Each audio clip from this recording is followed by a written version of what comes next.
محمد وآل محمد. اعوذ باللہ من الشیطان الرجیم. بسم اللہ الرحمن الرحیم.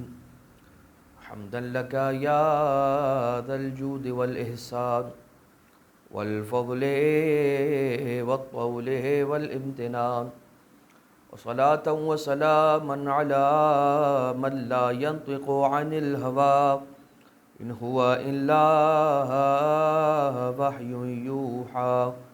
حبيب قلوبنا وشفيع ذنوبنا وطبيب نفوسنا مولانا ومولى الثقلين جد الحسن والحسين أبي القاسم المصطفى محمد.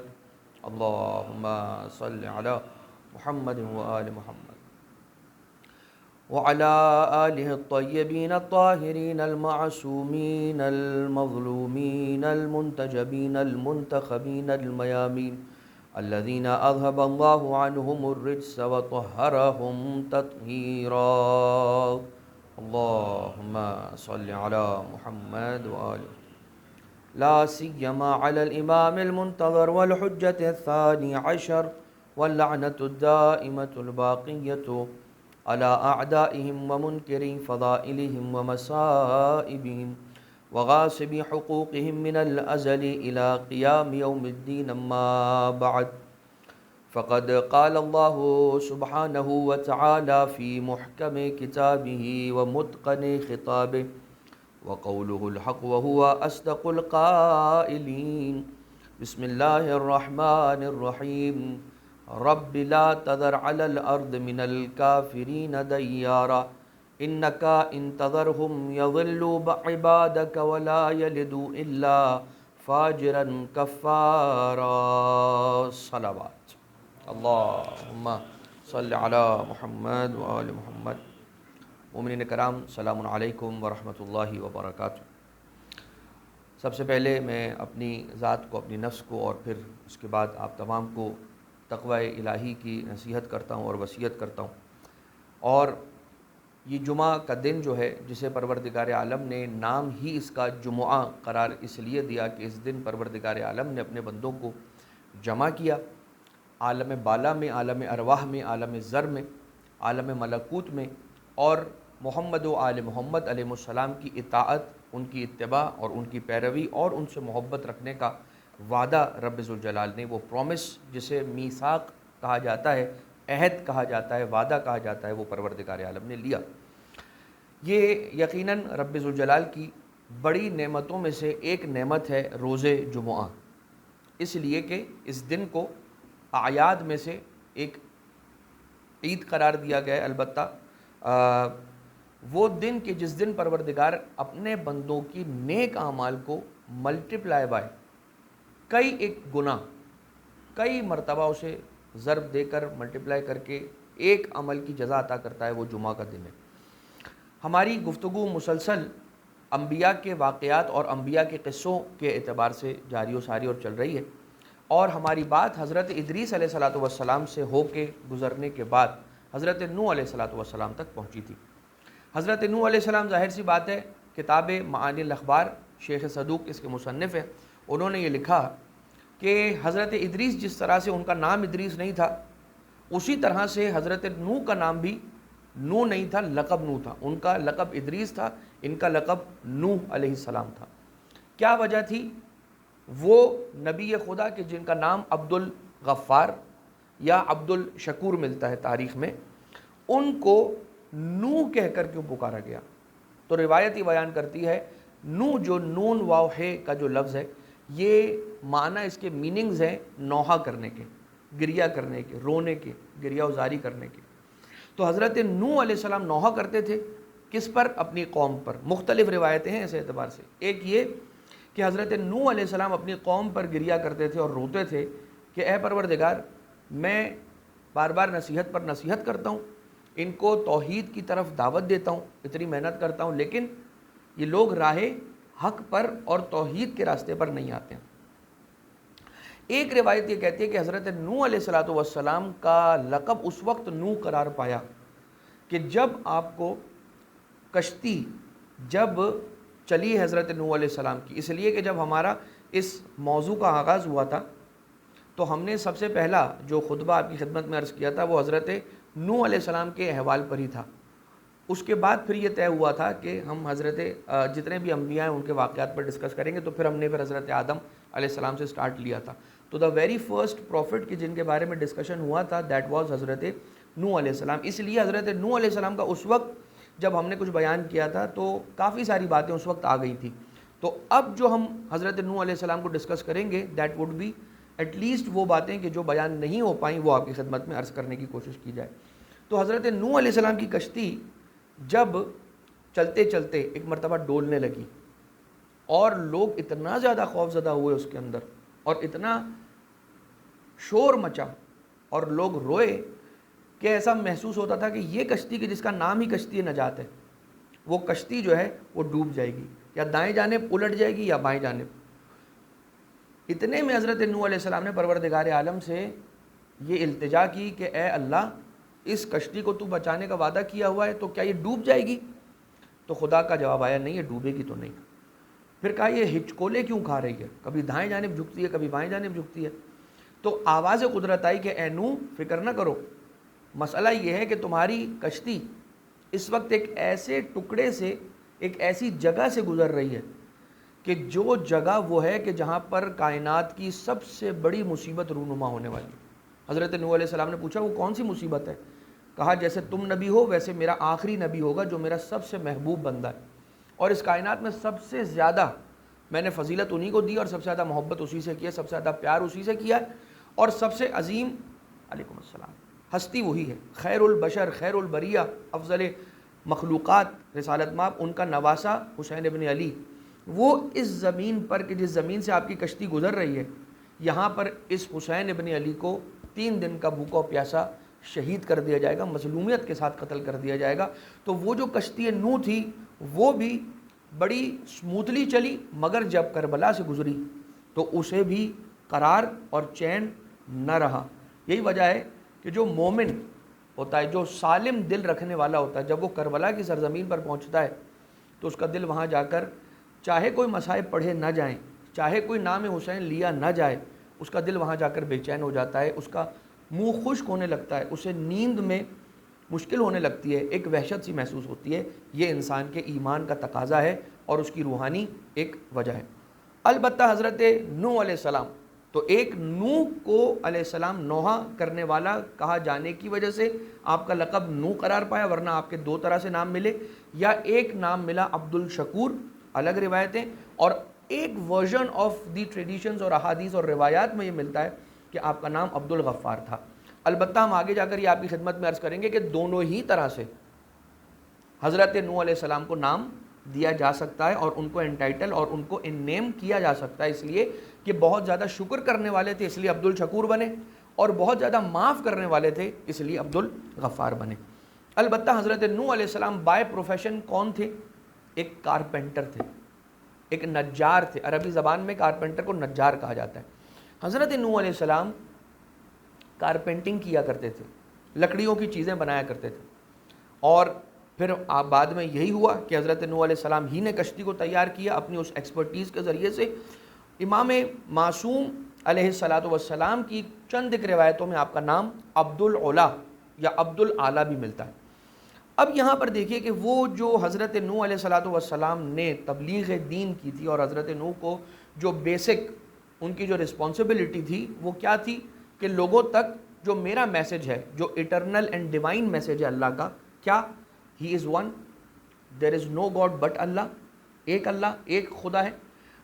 ایمان رکھو ڈے آف ججمنٹ پر، قیامت کے دن پر ایمان رکھو۔ اور نمبر 3، انسان کی عقلوں کی تربیت، یہ انبیاء کے وہ جنرل رسپانسبلٹیز تھیں کہ جو ہر نبی نے regardless of their status and the level of عصمت اینڈ علم اینڈ ایمان، ہر نبی نے اس کام کو انجام دیا۔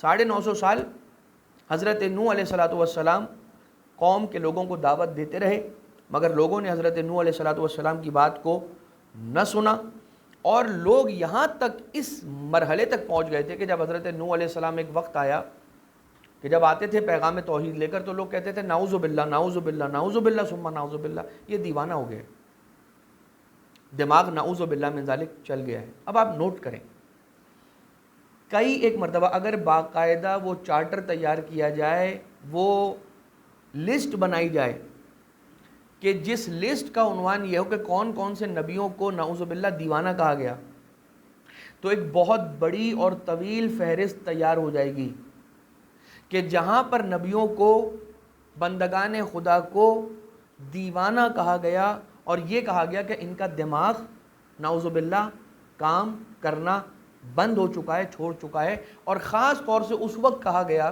کہ جب ایک وقت گزر گیا اور جب ان کی ریش، ان کی داڑھی سفید ہونے لگی، ان کے سفید بال آنے لگے، تو یہ کہا جانے لگا کہ ان پر بڑھاپے کا اثر ہو گیا، نعوذ باللہ ان کا دماغ نعوذ باللہ کام کرنا چھوڑ چکا ہے۔ حالانکہ یہ بات یاد رکھیے گا، انبیاء کو پروردگار عالم نے اس قسم کی ہر طرح کی بیماری سے بچایا ہوا ہے کہ جس سے نمبر ایک ان کے کار نبوت میں خلل آئے، خدا تعالیٰ نبیوں کو ایسی بیماری میں مبتلا نہیں کرتا۔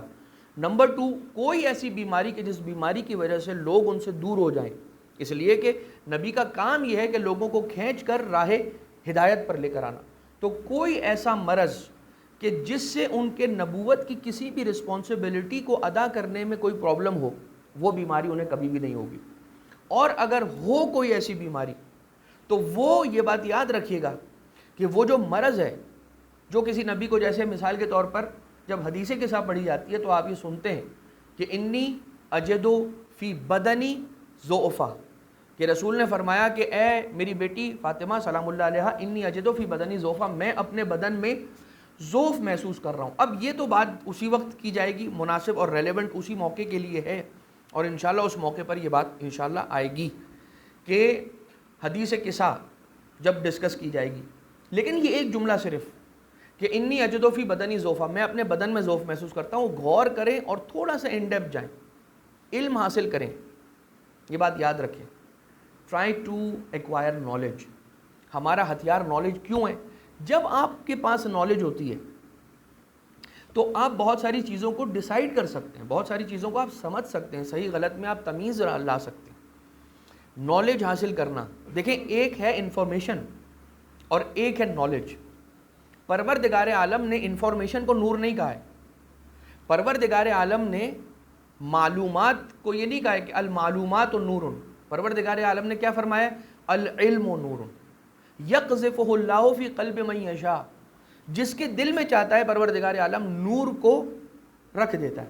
تو علم نور ہے، یہ نور کہاں سے آتا ہے؟ وہاں سے آتا ہے، یعنی کتابیں پڑھنے کے بعد انسان مصلح پر بھی آئے، اس لیے کہ معلومات کتابوں سے ملے گی، اور ان معلومات میں جو چھپا ہوا علم ہے وہ مصلح پر آ کر، بارگاہ اہل بیت پر آ کر، فرش عزا پر آ کر، آل محمد کی مودت کا دم بھر کے، ان کی عزاداری کو قائم کر کے، ان کے ذکر کو سن کے، ان محفلوں میں آ کے اپنے آپ کو، اپنی روح کو جب پاک کرتا ہے تو وہ معلومات جو کتابوں سے حاصل ہوئی ہوتی ہیں، پروردگار اسے علم بنا دیتا ہے، اس کو نور بنا کے انسان کے دل میں رکھ دیتا ہے۔ تو انسان کو آپ جب دیکھتے ہیں، اس میں تھوڑا سا ان ڈیپتھ جاتے ہیں تو آپ دیکھتے ہیں کہ رسول نے کیا فرمایا؟ انی اجدو فی بدنی ضعفا، میں اپنے بدن میں ضعف محسوس کرتا ہوں۔ ایک ہے بدن، عربی زبان کے دو لفظ ہیں، بہت گہرائی والی زبان ہے عربی، ایک ہے بدن، ایک ہے جسم۔ رسول اللہ نے یہ فرمایا کہ میں اپنے بدن میں ضعف محسوس کرتا ہوں، یہ نہیں فرمایا کہ میں اپنے جسم میں ضعف محسوس کرتا ہوں۔ کیوں؟ بدن کا تعلق ہے گردن سے لے کر پاؤں کے انگوٹھے تک، اور جسم کا تعلق ہے سر کے بال سے لے کر پاؤں کے انگوٹھے تک۔ جسم میں سر شامل، بدن میں سر شامل نہیں۔ رسول نے فرمایا کہ بدن میں ضعف ہے، جسم کا ذکر نہیں کیا، جسم میں سر شامل ہے، سر میں دماغ ہوتا ہے، یعنی کہ رسالت مآب کے بدن میں تو ضعف ہو سکتا ہے، جسم میں ضعف نہیں ہو سکتا۔ دس کالز فار دیٹ لا اور دیٹ فارمولا کہ جو ہم نے ابھی آپ کی خدمت میں عرض کیا کہ نبی کو دیوانہ کہنے والے آپ کو بہت تاریخ میں ملیں گے، لیکن اگر انسان کے پاس علم ہو تو ان کی بات پر کان نہیں دھرے گا، وہ فوراً کہے گا میں جانتا ہوں، میں نے پڑھا ہے، روایتیں پڑھی ہیں آل محمد علیہ السلام کی، مدرسے میں گیا ہوں، میں نے علم حاصل کیا، تو مجھے یہ بتلایا گیا ہے کہ پروردگار عالم کی طرف سے نبی کو کوئی ایسا مرض لاحق نہیں ہوتا جس سے ان کے کار رسالت نبوت میں کوئی خلل آئے یا لوگ ان سے کھنچ کے دور ہو جائیں۔ یہ بات ہو گئی. اب حضرت نوح علیہ السلام، اب کیا کہا جائے، حضرت نوح کی مظلومیت ہے یہ کہ وہ پیغام توحید کا دے رہے ہیں اور لوگ کیا کر رہے ہیں، کبھی ان کے ساتھ مسچیف کر رہے ہیں، کبھی ان کا مذاق اڑا رہے ہیں، کبھی ان کی بات نہیں سن رہے ہیں. حضرت نوح علیہ السلام کیا کر رہے ہیں، اپنے آبا و اجداد کی کوئی پیروی اور پرستش کے لیے بلا رہے ہیں کہ میرے باپ دادا کو مانو. نہیں، حضرت نوح علیہ السلام جو آئے ہیں وہ خدا کا پیغام لے کر آئے ہیں، لہٰذا حضرت نوح علیہ السلام کی مخالفت کرنے کے معنی ہے کہ خدا کی مخالفت کرنا. اب حضرت نوح علیہ السلام دیکھیے وہ کیا ڈاکیومنٹیشن ہے. حضرت نوح علیہ السلام 850 سال بعثت سے پہلے آپ کی زندگی جو تھی حضرت نوح علیہ السلام کی، اس کے 850 سال 850 ایئرز آپ کی بعثت سے، یعنی نبوت کی ذمہ داریاں آپ پہ لاحق ہوئیں اس سے پہلے کے 850 سال. اس کے بعد 850 سال گزر گئے، آپ نے صرف اچھی طرح سے معاشرت کی، سوشل لائف آپ نے گزاری، لوگوں نے آپ کو دیکھا اور اس طرح سے آپ ایک اچھی زندگی، اخلاق سے بھری ہوئی زندگی گزارتے رہے. پھر ایک زمانہ آیا کہ 950 سال، ان 850 سالوں کے بعد پھر ایک ٹینیور ہے 950 ایئرز کا. یہ وہ ہے کہ جو قوم نوح علیہ السلام کی ہدایت، حضرت نوح کی طرف سے جو کوشش تھی اس کا زمانہ ہے. 850 ایئرز سادی زندگی، 950 ایئرز تبلیغ کا زمانہ جو حضرت نوح علیہ السلام کوشش کر رہے ہیں. اس کے بعد 200 سال کشتی کی تیاری کا زمانہ، کہ 200 سال کا زمانہ وہ زمانہ تھا کہ جس میں حضرت نوح علیہ السلام was preparing the ark of salvation، کہ جو نجات کی کشتی تھی وہ 200 سال لگائے، تیار ہوئی. 500 سال اس کے بعد، طوفان کے بعد، طوفان جب آیا 40 دن تک یہ طوفان رہا، یا 70-72 دن تک یہ سلسلہ رہا، 40 سے 70 تک کی روایت ہمیں ملتی ہے. اس میں ان 40 دنوں کے جو طوفان اور کشتی چلتی رہی، پوری دنیا کی سیر کی اس کشتی نے، کیونکہ ہر پوری دنیا میں پانی تھا سوائے خانہ کعبہ کے، سوائے خانہ کعبہ کے سب کچھ ڈوب گیا تھا. اس طوفان کے تھمنے کے بعد 500 سال کی زندگی کا عرصہ گزرا حضرت نوح علیہ السلام کا. یہ ہے کل حضرت نوح علیہ السلام کی حیات طیبہ کا بریک اپ آپ کی خدمت میں سالوں کے حوالے سے. اب طوفان کے بعد جب پانی اتر گیا، اب زمین کو آباد کرنے کا موقع آیا. اب زمین آباد کی جائے تو کہاں سے کی جائے، کون سا وہ پٹا اور کون سا وہ ٹکڑا اور کون سا وہ بیلٹ ہے کہ جہاں سے دنیا کو آباد کرنے کا آغاز کیا جائے، تو اس کے بارے میں کہا جاتا ہے دمشق، شام. یہی وجہ ہے کہ جب آپ ہیومن سویلائزیشن کی ہسٹری کو پڑھتے ہیں تو اس میں سب سے پرانی سویلائزیشن، دا اولڈسٹ سویلائزیشن جو کہا جاتا ہے، وہ اسی سویلائزیشن کو کہا جاتا ہے جہاں پر ہیومن ہسٹری آپ کو ایگزسٹ کرتی ہوئی نظر آتی ہے. وہ وہیں ہے جہاں پر شام اور دمشق والا جو علاقہ ہے. یہی وجہ جب آپ زیارت پر ہم جاتے ہیں تو ہم دیکھتے ہیں، جب دمشق میں جاتے ہیں، جب زینبیہ جاتے ہیں، وہ تو ایک گاؤں ہے، وہاں سے نکل کر جب آپ شہر میں آتے ہیں، ڈاؤن ٹاؤن میں آتے ہیں، تو آپ کیا دیکھتے ہیں، وہاں پر مختلف دروازے بنے ہوئے. ٹھیک ہے، آپ ان کے نام بھی ہیں، کیا ہے، باب الصغیر. باب الصغیر جو قبرستان ہے اسے باب الصغیر کیوں کہتے ہیں، کیونکہ وہ دروازہ ہے، اس دروازے کے پاس ہے وہ قبرستان، اس لیے اس جو سب سے قریبی ترین جو لینڈ مارک ہے اس پر اس کا نام رکھ دیا باب صغیر، چھوٹا دروازہ. ایک باب کبیر بھی ہے، بڑا دروازہ. 9 دروازے ہوا کرتے تھے کسی زمانے میں. آج بھی ان 9 دروازوں کے آپ کو باقیات اور روئنز، ٹوٹا پھوٹا اس کی چوکھٹیں آپ کو نظر آ جائیں گی. جب آپ وہاں جائیں گے، ذرا سا آپ شہر دمشق گھومیں گے تو آپ کو وہ سارے اس کے روئنز اور اس کی باقیات نظر آ جائیں گے. بالکل اسی طرح سے جس طرح سے ہمارے پاکستان کراچی کے اندر کھارا در کے علاقے میں جو علاقے ہیں، کھارا در، میٹھا در. در کیوں دروازہ؟ اس لیے کہ وہ شہر کے داخلے کا علاقہ تھا. تو کھارا در یعنی کہ کھارا دروازہ، میٹھا در یعنی کہ میٹھا دروازہ. اب یہ کتابوں میں تو نہیں لکھا ہے یا مجھے نہیں ملا ہے، میں اپنی سوچ سے آپ کی خدمت میں عرض کر رہا ہوں. کھارا در، کھارا دروازے کے پاس نمکو وغیرہ کی کوئی دکان ہوتی ہوگی، اور میٹھا در، میٹھا دروازہ، اس کے پاس مٹھائیوں کی کوئی دکان ہوتی ہوگی. تو اس وجہ سے یہ آپ دیکھیے کہ ancient human civilisation used to exist where Damascus, جہاں پر آج دمشق ہے. اور آپ وہاں جا کر دیکھتے ہیں تو پھر جو ہسٹری کے شوقین ہیں ان کو وہاں پر پھر ایک لطف بھی آتا ہے زیارت کے ساتھ ساتھ. اب آپ یہ دیکھیے امام سجاد علیہ السلام ارشاد فرماتے ہیں کہ 3 چیزوں کو 3 لوگوں سے اخذ کیا گیا اور سیکھا گیا اور لیا گیا ہے تاریخ انسانیت میں. 3 چیزوں کو 3 لوگوں سے لیا گیا. نمبر 1 صبر کو حضرت ایوب علیہ السلام سے حاصل کیا گیا. حضرت ایوب علیہ السلام بڑے صابر تھے. جب ہماری بات حضرت ایوب علیہ السلام تک پہنچے گی تو پھر ان کی ہسٹری کو بھی آپ کی خدمت میں پیش کرنے کی کوشش کریں گے. تو صبر کو لیا گیا حضرت ایوب علیہ السلام سے، نمبر 1. نمبر 2، شکر کو لیا گیا حضرت نوح علیہ السلام سے، اور علیکم السلام، اور حسد کو لیا گیا فرزندان آدم علیہ السلام سے، کہ حضرت آدم علیہ السلام کے جو 2 بیٹے تھے ان میں ایک نے یعنی کہ قابیل نے حابیل سے حسد کیا. تو حسد کو فرزندان آدم سے لیا گیا. بعض روایتوں میں ملتا ہے کہ حسد کو لیا گیا فرزندان یعقوب علیہ السلام سے.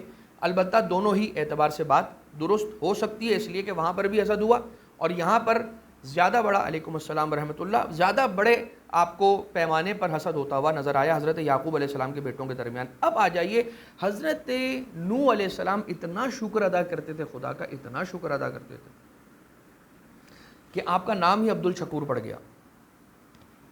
100 مت 100 کے چھٹے امام اور 5ویں امام علیہ السلام کی حدیث بھی ہمارے پاس کہ قرآن کریم کی اس آیت کی جب تفسیر پوچھی گئی، سورہ بنی اسرائیل کی آیت نمبر 3، تیسرے نمبر کی آیت ہے سورہ بنی اسرائیل کی، جس میں یہ سوال کیا، جس کے بارے میں سوال کیا گیا کہ انہو کان عبدا شکورا واذکر فی الکتاب نوح، کہ نوح کو یاد کرو. کنہیں یاد کروایا جا رہا ہے؟ انہیں یاد کرایا جا رہا ہے کہ جو اس وقت بھی ہوں جب نوح نہیں تھے، جب کچھ بھی نہیں تھا، اس وقت کو یاد کرایا جا رہا ہے اسے، کہ جو جب نوح خلق ہوئے اس سے پہلے وہ تھے. یہی وجہ ہے کہ وہ وقت یاد دلایا جا رہا ہے، اور حضرت نوح علیہ السلام کے زمانے کا وقت ہے یا حضرت نوح سے بھی پہلے کے زمانے کا وقت ہے، یعنی کہ رسالت میں آپ کو یاد کرایا جا رہا ہے کہ انہو کان عبدا شکورا.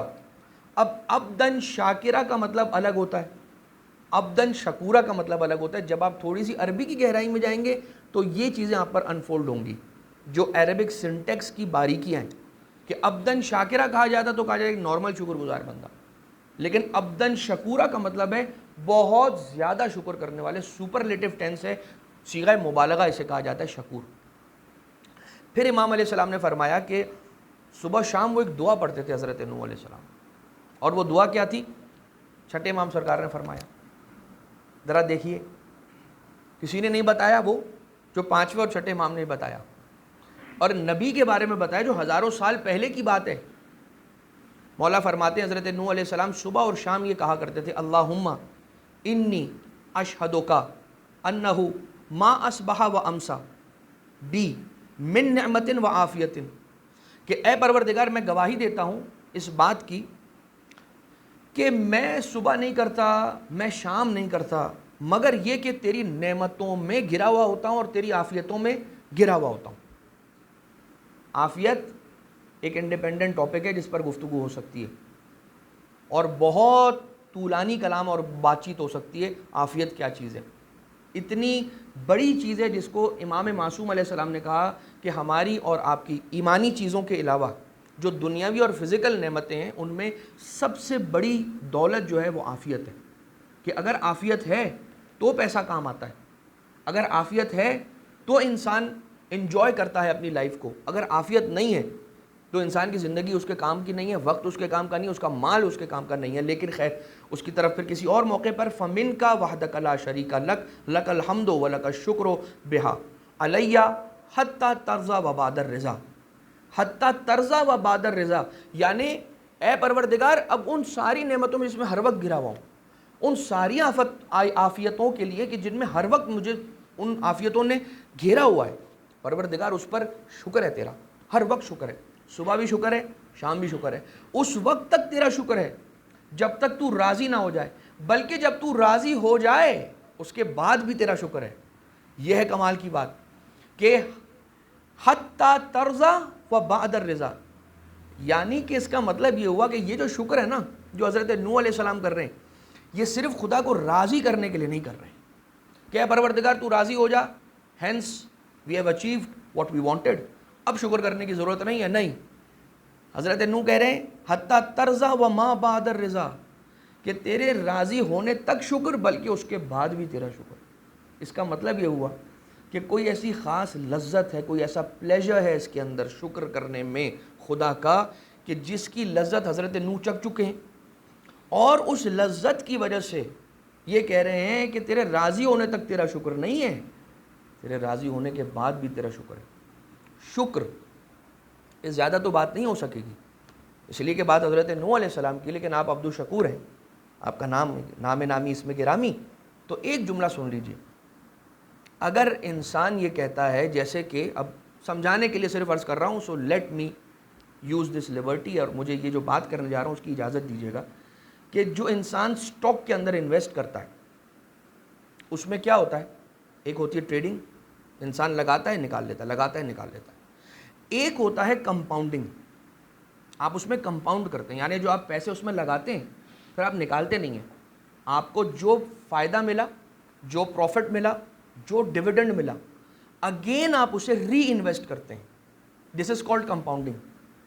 اور انسان جو ٹریڈ کرتا ہے نا، ٹریڈ سے بہت زیادہ فائدہ نہیں ہوتا، فائدہ کمپاؤنڈنگ سے ہوتا ہے، کہ انسان نے 1,00,000 روپے لگائے، 15 سال کے بعد وہ 10 کروڑ روپے بن جائیں گے۔ یہ میں نے احتیاط کر کے، جو بیان کرنے والے نے اپنی سٹڈی میں 20 کروڑ کہا ہے، میں نے اس کو ہاف کر کے 10 کروڑ کہا ہے آپ کی خدمت میں۔ وہ کیسے ہوتے ہیں جا کر اس کے لیے آپ سرچ کیجئے گا۔ لیکن کمپاؤنڈنگ کا مطلب کیا ہے؟ جو مجھے ملا ہے نا، وہ بھی میں نے اپنے لیے نہیں رکھا، وہ واپس میں نے وہیں لگا دیا کہ جہاں سے مجھے ملا۔ اس کے معنی یہ ہوئے کہ میں نے خدا کی نعمت پائی، شکر کیا۔ شکر جب کیا تو خدا نے کہا وعدہ ہے کہ تو اگر شکر کرے گا زیادہ کر دوں گا، لَأَزِيدَنَّكُمْ۔ خود یہ حدیث، یہ خدا کا کلام الہی، آیت قرآنی، لَإِن شَكَرْتُمْ لَأَزِيدَنَّكُمْ کا معنی کیا ہے؟ اگر تو نے شکر کیا تو تجھے زیادہ عطا کروں گا۔ یہ ترجمہ عربک سنٹیکس کے حساب سے صحیح ترجمہ نہیں ہے۔ عربی کے حساب سے اگر یہ کہنا تھا لَإِن شَكَرْتُمْ لَأُعْطِيَنَّ زیادہ، یہ کہنا چاہیے تھا، لیکن نہیں کہا لَأَزِيدَنَّكُمْ، میں تجھے زیادہ کر دوں گا، تجھے زیادہ کر دوں گا، مجھے زیادہ کر دے گا پروردگار کا معنی کیا ہے؟ یعنی کہ اگر تو نے شکر کیا تو میں تجھے اتنی برکت عطا کروں گا کہ تو ہوگا تو 60 سال کا، مگر تجھ سے کام 600 سال کا لے لوں گا۔ بالکل اسی طرح سے جس طرح سے آپ دیکھتے ہیں کہ کچھ ایسے علماء ہوتے ہیں، بحر العلوم خاندان، کیسا خاندان ہے، علماء آئے ہی چلے جا رہے ہیں۔ کاشف الغطاء خاندان ختم نہیں ہوا، ایک عالم گزرے دوسرا عالم آ گیا، خاندان وہی ہے، علماء آتے جا رہے ہیں، آتے جا رہے ہیں۔ کچھ ایسا کیا ہے کسی نے کہ خدا نے ان کی اس لائنیج میں، پروجنی کے اندر ہدایت کے کام کی ذمہ داری لکھ دی ہے، کہا جاؤ تمہاری فیملی کو یہ کام دیا، جب تک چاہو، جب تک زندہ رہو گی، جب تک تمہاری نسل آتی رہے گی وہ یہ کام کرتی رہے گی۔ اسے کہتے ہیں لَإِن شَكَرْتُمْ لَأَزِيدَنَّكُمْ، میں تمہیں زیادہ کر دوں گا۔ تمہیں زیادہ کر دوں گا کا مطلب کیا ہے؟ کہ تمہیں اتنا بڑھا دوں گا، تم میں اتنی برکت عطا کر دوں گا کہ تمہیں زندگی 60 سال کی تو دوں گا، لیکن تم سے کام ایسا لے لوں گا کہ جو 600 سال کا ہوگا، 700 سال کا ہوگا، 1000 سال کا ہوگا۔ لہٰذا انسان شکر کی نعمت سے غافل نہ رہے۔ میں شکر اس لیے کہہ رہا ہوں کہ ہم وہ ہیں کہ جو اللہ کی مصیبتوں پہ صبر کرتے ہیں اور اس کی نعمتوں پہ شکر کرتے ہیں۔ جو پروردگار عالم کے چنے ہوئے اور چوزن ونز ہیں نا، جو خدا تعالیٰ نے جنہیں آئمہ بنایا ہے، جنہیں نبی بنایا ہے، جنہیں اولیاء بنایا ہے، جنہیں اوصیاء بنایا ہے، ان کی بڑی عظمت ہے۔ ہم وہ ہیں جو مصیبت پہ صبر کرتے ہیں، نعمت پہ شکر کرتے ہیں، اور اولیاء، آئمہ، انبیاء مصیبت پہ شکر کرتے ہیں، مصیبت پہ صبر نہیں کرتے ہیں، مصیبت پہ شکر کرتے ہیں۔ آپ دیکھیے، اس لیے کہ ہمیں نظر آتا ہے کیا رضن بقضائہ و تسلیما لامرہ، امام حسین علیہ السلام جو آپ کو نظر آ رہے ہیں کرتے ہیں، وہاں پر بھی جناب سیدہ کو دیکھیے اپنے مصائب کے دنوں میں بھی پروردگار عالم کا شکر کرتی ہوئے نظر آ رہی ہیں۔ 7ویں امام علیہ السلام زندان میں خدا کا شکر ادا کرتے ہوئے نظر آ رہے ہیں۔ اے پروردگار، زندان میں آ کے 7ویں امام نے شکایت نہیں کی خدا سے، شکر کیا ہے، اے خدا یہ کیسی جگہ ہے زبردست، یہاں میرے اور تیرے سوا کوئی نہیں ہے، مناجات کروں گا تو کوئی مجھے ڈسٹرب کرنے والا نہیں ہے۔ یہ اتنی بڑی ہستیاں ہیں۔ لہٰذا بات کو ہم آج کی حد تک یہیں پر روکتے ہیں، اور اس دعا کے ساتھ کہ پروردگار ہم سب کو شکر کرنے کی توفیق اپنی زندگی میں عطا فرمائے۔ اِنَّ أَحْسَنَ الْحَدِيثِ قرآن العزیز، بسم اللہ الرحمن الرحیم۔ انا اعطیناک الکوثر فصل لربک وانحر ان شانئک هو الابتر. صلی علی اللہ.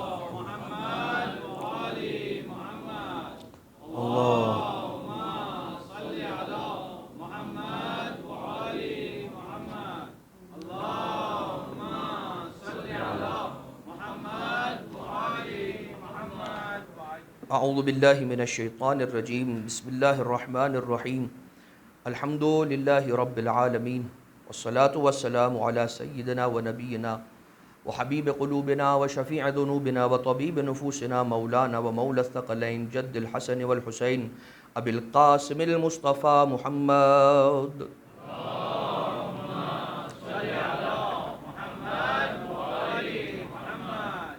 وعلى امیر المؤمنین امام المتقین سید الوصیین قائد الغر المحجلین نبی الحسن علی بن ابی طالب علیہ افضل الصلاة والسلام.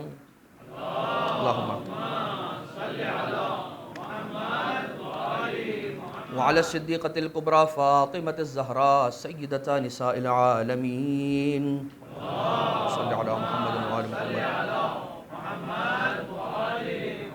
وعلى الحسن والحسین سبط رسول اللہ وسیدہ شباب اہل الجنت اجمعین. اللہم صلی علی محمد وعلی محمد وعلى علی بن الحسین ومحمد بن علی وجعفر بن محمد وموسى بن جعفر وعلی بن موسى ومحمد بن علی وعلی بن محمد والحسن بن علی علیہم الصلاة والسلام.